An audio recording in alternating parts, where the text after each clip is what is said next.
Hi, good people. This is Butch Walker. I am a two-time fire victim to wildfires in California. Once in '07 and one in 2018 that took both houses. And I am here because I've been off social media for a while personally, just to stay away for mental health reasons, which has been the best decision ever because it is a show here and going to get worse. But not to dwell on that negative, I wanted to come here to offer up any support and any advice I can give for anyone that is affected by the fires out there. I know so many people. I've talked to, unfortunately, too many friends over the last 24 hours who've lost everything. And this fire is monumental and brutal compared to even the ones that took our homes in '07 and 2018. So the one thing I wanted to talk about is insurance. It is going to be an uphill battle for you if you have insurance, because any Luigi will tell you that insurance people are not your friend. And they are out to profit and out to maximize their dollar and look out for that and that only. They will tell you they're looking out for you, but they are f***ing not looking out for you. I went through this twice, obviously, so I feel like I'm a trained professional at it, and I want you to listen to me and at least follow these things if you have to go into claims. They are going to send an adjuster your way from your insurance provider, and that adjuster is going to do everything in their power. Not all of them, but most of them, I will say, are going to do everything in their power to get out from this deal as cheap as they can. And that means they will deny. They will defend, and they will discourage you and beat you down until you submit and just give up. And that is their motive, and that is and you cannot prove me wrong on this. This is exactly what they do. They are trained to do this. I've talked to one too many people that are not in the insurance business anymore because they grew a conscience and couldn't deal with it, because they told them that this is how they are trained to do their job. So the that was put on the case at this giant insurance company that we were insured with in 2018. And I'm going to tell you this right now. If you are a victim of a partial burn, not a full burn down, then it will be a little harder and a little trickier, because the second fire that I went through with my family was a partial burn, which meant that it burned half of our property down. Now, they would say crazy like, well, that's only half the property. You can live in the other half. They literally thought that you could move back in and live in the unaffected part of the house, which all of it's affected, by the way. I know people that right now have their houses were spared, but literally every house around them 20 feet away burned to the ground. The toxins that are in everything inside your house and out are lethal. They're dangerous to your health. They're cancerous.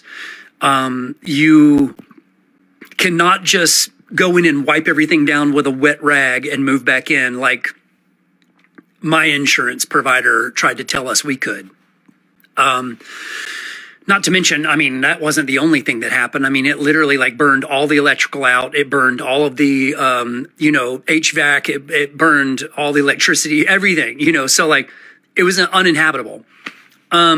They are going to, you're going to have to go stay somewhere, and they're going to give you, you're entitled to an allowance up to a certain amount, whatever your policy covers, where you need to be able to stay somewhere else.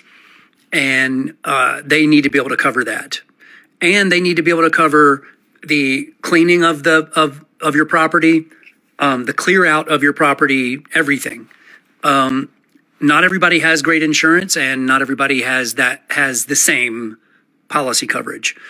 This I found out the hard way. Whereas like my next door neighbor who he spent thousands of dollars a year on this insurance. Me, I do not have millions of dollars. Doesn't matter if I lived in Malibu where everybody has this stigma thinking that you're rich and drive a Ferrari if you live there. Me and most of my friends out there had very humble, small places and houses and didn't drive fancy cars. And, you know, that being said, everybody couldn't afford the same quality of coverage with insurance companies. So those are the people that get affected the most because this is a bloodbath. It is a bloodbath for the insurance industry. I mean, you look at it, you're talking about the amount of millions that were lost. I mean, there's people that probably had gold-plated toilets that were worth more than people's houses. And the fact that they lost all that, the insurance company is going to go after the easier target, the wounded rabbit. And it's going to be a lot harder to fight that as well. So get yourself a public adjuster. That is the other thing I wanted to mention, because you're going to have to basically have an adjuster go after their adjuster. Otherwise, you don't have anybody in your defense. It's sort of like a legal representation, you know, a legal battle at this point. And if you don't have representation or good representation, then you will get wiped the floor with.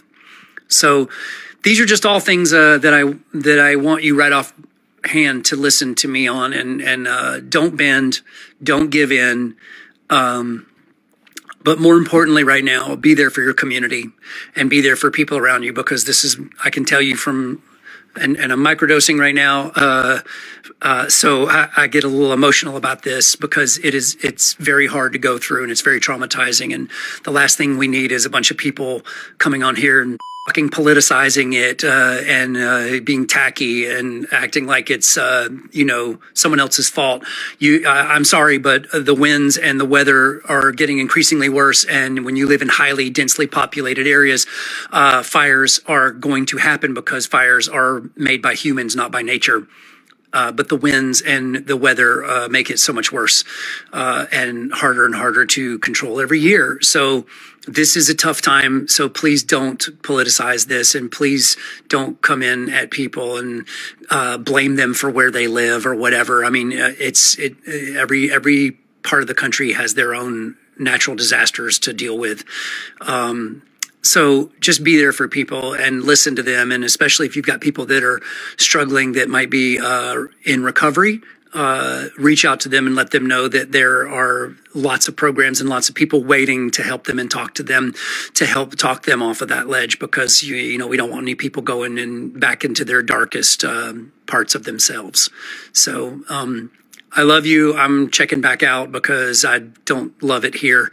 I want you all to just love one another and be there for your friends and check in on everybody. Okay. Love you.